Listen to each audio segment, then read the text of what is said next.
काय घेऊ नकोस हां. बाळांनो, मागच्या वेळेला मी आपल्याला पॉलिमरचे सिनॉप्सिस सांगितलेले होते. ओके, आज आपण पॉलिमरवरती डिफरंट CET, मग ते कर्नाटक असू दे, AFMCला असू दे किंवा AIPMTला असू दे किंवा व्हेरियस टाइप्स ऑफ बोर्ड्समध्ये ज्या CET कंडक्ट करतात त्यांच्यामध्ये प्रश्न कसे आलेले आहेत पॉलिमर्सवरती ते आपण बघूया. आता हे जर तुम्ही प्रश्न बघितले, जर पॉलिमर तुम्ही थ्रू आउट आपल्या पुस्तकाप्रमाणे जर तुमचा थोडा रीडिंग जर व्यवस्थित झालं लाईन टू लाईन किंवा त्यातल्या गोष्टी प्रत्येक गोष्टी जर बघितल्या तर तुम्हाला सगळे MCQ सोडवायला येऊ शकतात. कारण बोर्डामध्ये आपल्या CETमध्ये कमीत कमी एक प्रश्न किंवा 2 प्रश्न आपल्याला पॉलिमरवरती येतात. मग आता पेज नंबर 871 हे तुम्हाला मी एक PDF पाठवलेली आहे बघा. तर त्यामध्ये 871 वरचा 5वा प्रश्न बघा. तर which of the following is a polyamide. आता हे सोपं आहे, तुम्ही पुस्तकात बघितलं 12वीच्या तर तुम्हाला लक्षात येईल नायलॉन इज अ पॉलिअमाइड. ओके, हा तुम्हाला महत्वाचा प्रश्न येईल आणि तो कुठे विचारलाय बघा, AFMC. हा लक्षात घ्या, मिलिटरीला विचारलेला प्रश्न आहे. मिलिटरी जे आपल्याला मिलिटरी कॉलेज जे आहे त्याच्यामध्ये विचारलाय. पुढे बघा, the turbidity of a polymer solution measures. आता टर्बिडिटी आले तर हे कशावरून होतं तर तुम्हाला माहिती आहे टाइंडल इफेक्ट. सरफेस केमिस्ट्री बघितलेली आहे तुम्ही. मग टाइंडल इफेक्ट काय सांगतो, जेवढं स्कॅटरिंग ऑफ द सोल्युशन होईल म्हणजेच टर्बिडिटी जास्त आहे. मग पॉलिमरमध्ये जर टर्बिडिटी असेल तर स्कॅटरिंग ऑफ द सोल्युशन होणार, म्हणजे scattering by the solution. Okay, तर ऑप्शन C येईल. पेप्टाइड बॉन्ड इज अ की फीचर. आता पेप्टाइड म्हटलं की तुम्हाला प्रोटीन मॉलिक्युल्स माहिती आहेत आणि प्रोटीन मॉलिक्युल्समध्ये पेप्टाइड येतात म्हणून ऑप्शन त्याचा येईल B येईल. आता त्याच्यानंतर पुढचा बघा, synthetic human hair wigs are made from a copolymer vinyl chloride आणि ॲक्रोनायट्राइल. व्हिनाइल क्लोराइड आणि ॲक्रोनायट्राइलचा आहे. कुठला आहे रे, तुम्हाला जे ब्ल्यू आपल्या पुस्तकामध्ये एक ब्ल्यू टेबल दिलेलं आहे बघा पॉलिमरमध्ये, सगळ्यात शेवटी जर तुम्ही गेला तर तुमच्या लक्षात येईल कोपॉलिमर व्हिनाइल क्लोराइड आणि ॲक्रोनायट्राइल हे डायनल आहे आणि डायनल हेअर विग्स करता यूज केलं जातं. आता पुढचा बघा काय प्रश्न दिला आहे, synthetic polymer which रिझेंबल natural rubber. तर तो कुठला आहे सिंथेटिक पॉलिमर तर तो निओप्रीन आहे. का तर 2-chloro-1,3-ब्युटाडाइन. हा जर प्रश्न बघितला, हा जर तुम्ही घेतला तर लक्षात येईल निओप्रीन हे नॅचरल रबरच्या रिझेंबलन्स आहे. आता natural rubber is a polymer कुणाचा आहे, सिस आयसोप्रीन म्हणून आहे बघा. ट्रान्स नाही आहे, ट्रान्सला तुम्ही गुटापर्चा म्हणता. पुढं आर्लॉन इज अ पॉलिमर ऑफ ॲक्रायलोनायट्राइल. आता आर्लॉन मध्ये गेला तर तुमच्या लक्षात येईल आर्लॉन काय आहे. ओके, आर्लॉन हा जर तुम्ही बघितला ॲक्रायलोनायट्राइल आहे. कुठं पॅन म्हणतो आपण, म्हणजेच ॲडिशनल पॉलिमर आहे. पुढं which of the following fibres are made up of polyamides. आता बघा तोच प्रश्न फिरवून मध्य प्रदेशमध्ये करता CETला विचारलाय तर तो नायलॉन आहे. पुढे बघा, bakelite is a product of reaction between. आता बॅकेलाइटमध्ये तुम्हाला 2 मोनोमर माहिती आहेत, फिनॉल आणि फॉर्माल्डिहाइड, आणि फॉर्माल्डिहाइडचं IUPAC नॉमेनक्लेचर येते मिथॅनल. म्हणून तुम्हाला IUPAC का लक्षात ठेवायचं हे पण तुमच्या लक्षात येईल. आता the raw material to form nylon is. Nylon form करण्याकरता रॉ मटेरियल कुठलं लागणार आहे, नायलॉनला ॲडिपिक ऍसिड लागतं किंवा एप्सायलन कॅप्रोलॅक्टम लागतं. आता इथं नुसतं नायलॉन विचारलंय एवढं लक्षात ठेवा. खरं इथं मग आपल्याला दिलं ॲडिपिक ऍसिड दिलेलं आहे म्हणून तुमचं उत्तर ॲडिपिक ऍसिड असलं पाहिजे. आता पुढचं, the widely used PVC. PVC म्हणजे काय रे, पॉलिव्हिनाइल क्लोराइड. आता पॉलिव्हिनाइल क्लोराइड मध्ये आपल्याला काय वापरलं पाहिजे तर पॉलिव्हिनाइल क्लोराइड म्हणजेच त्याचा फॉर्म्युला येईल option D, CH2 double bond CHCl. आता त्याच्यानंतर बघा पुढे परत फिरवून प्रश्न विचारलाय. Okay, which is an example of a thermosetting. Thermosetting मध्ये कुठं येतं तर बॅकेलाइट हा थर्मोसेटिंग मध्ये येतं. ओके, आता पुढे बघा, bakelite is obtain from a phenol by reacting formaldehyde.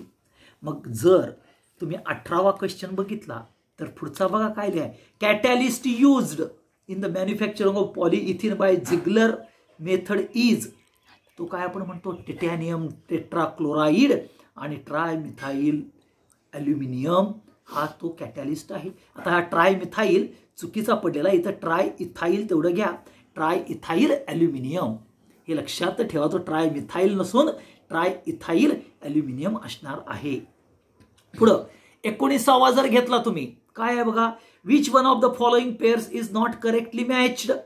आता टेरिलिन कंडेन्सेशन आहे, कारण काय मिथाईल अल्कोहोल बाहेर पडतं. Okay, Teflon thermally stable cross link polymer आहे का, नाही आहे. त्याच्या प्रॉपर्टी बघा, फेनॉल आणि फॉर्माल्डिहाइड पासून तयार होतो का टेफ्लॉन, नाही. पॉलिटेट्राफ्लुरोइथिलीन पासून तयार होतो, म्हणजेच तेच आपल्याला pair is not correctly matched. ते बिहार करता विचारले बघा राजानो. आता पुढं बाकीचे जर तुम्ही बघितले तर हे पुस्तकात न बघितले तर 20, 21, 22, 23 हे इझिली विचारले जाऊ शकतात आणि तुम्हाला येणार आहेत ते सोडवा तुम्ही, अवघड काहीच नाही आहे. आता 24 इबोनाइट इज, आता इबोनाइटला मी सांगितलंय की 30% म्हणजेच 20 to 30% आसपास असेल कुणाचं सल्फरचं पर्सेंटेज, त्यालाच आपण म्हणतो हायली व्हल्कनाइज्ड रबर. जे आपल्याला काय असतं टफ असतं रबर त्यालाच. ओके, पुढे बघा bakelite is prepared by the reaction between, पुन्हा तो प्रश्नच आहे 25वा, फिनॉल आणि फॉर्माल्डिहाइड आहे की नाही बघा. आता 26वा बघा, among the following polymers the strongest molecular force are present in. Strongest force कशामध्ये असतो, थर्मोसेटिंग मध्ये असतो. ओके, हे लक्षात ठेवा, थर्मोसेटिंग मध्ये स्ट्रॉंगेस्ट फोर्स असतो. आता पुढे मी सांगितलंय PMMA इज द पॉलिमर. एक तुम्हाला पाठवलंय बघा राजानो व्हिडिओमध्ये, पर्टिक्युलरली एक चार्ट पाठवलाय, त्यामध्ये PMMA आहे आणि त्याचं पर्टिक्युलरली जो मोनोमर आहे किंवा जो स्ट्रक्चर आहे PMMAचं ते स्ट्रक्चर पण बघायचं, ते इम्पॉर्टंट आहे. त्यालाच मिथाईल ॲक्रायलेट असं म्हणतात, मिथाईल मिथॅल ॲक्रायलेट PMMA, जे polymethyl methyl acrylate is the polymer ते नाव येतं. आता पुढे बघा, the bakelite is made up or is made from phenol and formaldehyde. The initial reaction between the two compounds is an example of, हे लक्षात घ्या, bakelite phenol and formaldehyde the initial reaction, त्याच्यामध्ये ॲरोमॅटिक इलेक्ट्रोफिलिक सबस्टिट्यूशन येतं का, इथं substitution नाही आहे राजानो. ओके, फ्री रॅडिकल रिॲक्शन आहे का, नाही. ओके, हे लक्षात घ्या. तिथं आपल्याला अल्डोल कंडेन्सेशन ही रिॲक्शन बघायला मिळते. कुठली रिॲक्शन्स बघायला मिळणार आहे तर, सॉरी, अल्डोल कंडेन्सेशन नाही, ॲरोमॅटिक इलेक्ट्रोफिलिक सबस्टिट्यूशन येईल का. CH2 हा येतोय ना, CH2OH, कारण फिनॉलच्या ऑर्थो पोझिशनवरती किंवा पॅरा पोझिशनवरती हायड्रोजनला सबस्टिट्यूट करून CH2OH अटॅच होतो. ऑर्थो पॅरा मिथाईल आपण म्हटलेला आहे ना तो. ओके, हे लक्षात घ्या. आता पुढे glyptal polymer is obtain from glycerol on reacting phthalic acid. मग पुढचे जर तुम्ही प्रश्न सोडवले बघा, आता 34वा बघा, example of additional polymer is. आता ब्युना आहे, नायलॉन 6 आहे, काय मॅलॅमॅक आहे, काय बॅकेलाइट आहे. आता बघा ब्युनायस ॲडिशनल पॉलिमर बघायला मिळतो. कोपॉलिमर इज, कोपॉलिमर म्हणजेच 2 असणारा, तर तुम्हाला नायलॉन 66 बघायला मिळेल. Which is not true about the polymers. बघा पॉलिमर्सच्या बाबतीत काय ट्रू नाही आहे. Okay, polymers do not carry any charge, नाही, हे ट्रू आहे, त्याच्यामध्ये चार्ज असतो पॉलिमरमध्ये. Polymer have a high viscosity, बरोबर आहे. पॉलिमर स्कॅटर्स होतो, कारण का मगाशी आपण बघितले turbidity. But polymers have a low molecular weights, low molecular weights नसतात तर हाय मॉलिक्युलर वेट असतात, हे लक्षात ठेवा.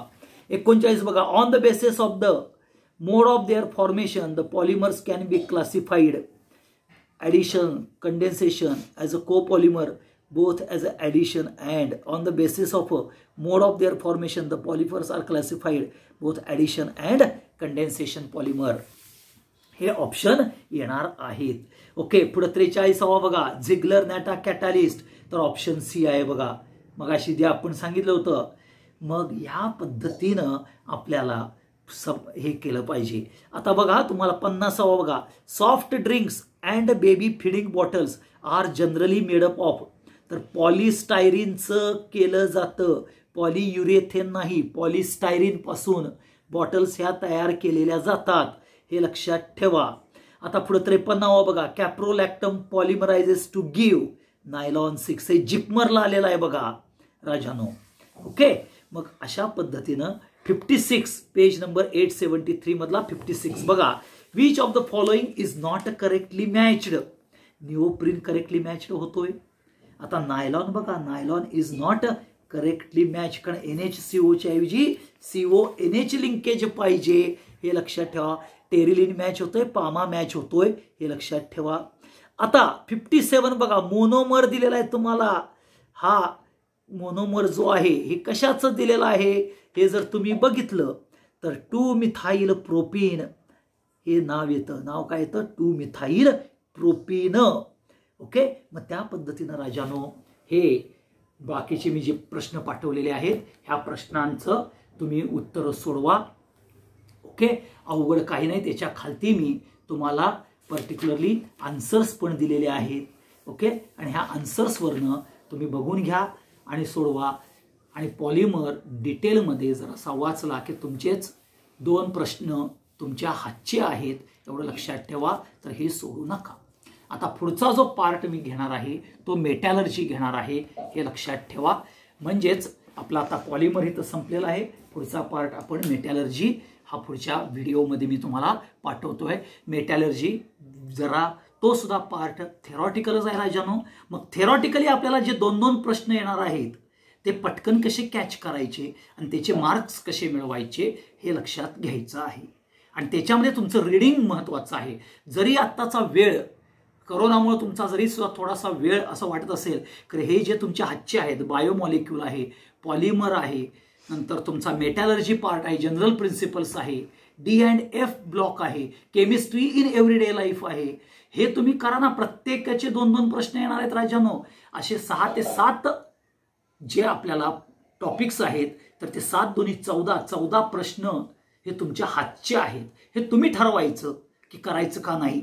ओके, मग कोण म्हणते सर आम्हाला लाईव्ह वाटत नाही. अरे लाईव्ह आत्ताचं कारणच तसं आहे. तुम्ही कुठल्याही ह्याच्यावरती जाऊन बघा, फेसबुकवर जावा किंवा तुम्ही पर्टिक्युलरली झूम ॲप्लिकेशन वापरा, गुगल डिवो वापरा. प्रत्येक ठिकाणी काही ना काहीतरी त्याचे लिमिटेशन्स आणि ड्रॉबॅक्स आहेत. आता गुगल डिवोवरती राजानो 10 ते 12 लोक येतात, पूर्णपणे करता येत नाहीत. झूमवरती ॲट द मोस्ट 25, परंतु कंटिन्युअस इंटरनेट लागतं. प्रत्येक ठिकाणी लिमिटेशन्स आहेत, हे लक्षात ठेवा. आणि त्यामुळे आपण हा व्हिडिओ पाठवतो. मग तुम्हाला जर लाईव्ह करायचं असेल तर तुम्ही काय करा, आम्हाला प्रश्न विचारू शकता लाईव्हली. ओके, आमचे नंबर्स तुमच्याकडे आहेत. आणि नसेल तर तुम्ही राजपूत कॉलेजकडून घ्या आणि विचारा फोन करून, सर मला हे पॉलिमरमध्ये समजलेलं नाही आहे किंवा मला हे केमिकल कायनेटिक्समध्ये हा प्रॉब्लेम्स असा आलेला आहे, तर कसा सोडवायचा. किंवा ते जर हे वाटत असेल तर तुम्ही प्रॉब्लेम तुमचे जे काय असतील ते व्हॉट्सअपवर टाका, नाव तुमचं स्वतःचं सांगा आणि CET क्रॅश कोर्स म्हणा. म्हणजेच आपल्याला प्रत्येकाला तो पाठवून देता येईल. थ्रू कॉलेज थ्रू, त्यांच्या नेट थ्रू पाठवून देता येईल. कळालं? Okay, thank you very much. पुढचा व्हिडिओ आपण मेटॅलर्जीवरती करेन. Okay, thank you.